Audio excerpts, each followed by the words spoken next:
हुजूर अलैहिस्सलातु वस्सलाम ने खुद फरमाया, हदीस पाक के अंदर आता है कि नबी अलैहिस्सलातु वस्सलाम ने फरमाया कि मन ज़ारानी बाद मौती। हुजूर अलैहिस्सलाम ने फरमाया कि याद रखो,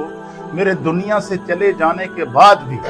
जो शख्स मेरी ज़ियारत के लिए मेरे रोज़े पर आएगा, मेरे पास आएगा, मस्जिद नबवी में आएगा, मेरी कब्र की ज़ियारत के लिए आएगा, मन ज़ारानी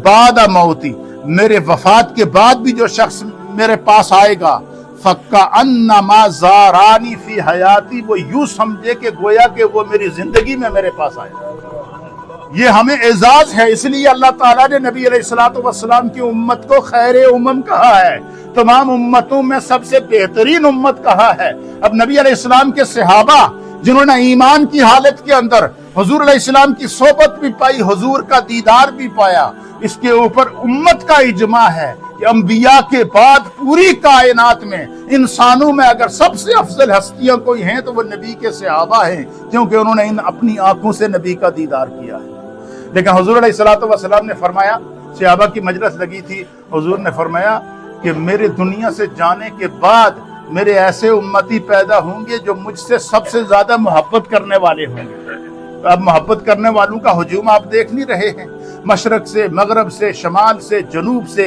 जो काफिले हज के लिए गए हैं वो सारे इस वक्त बारगाह मुस्तफा में हाजिर हैं।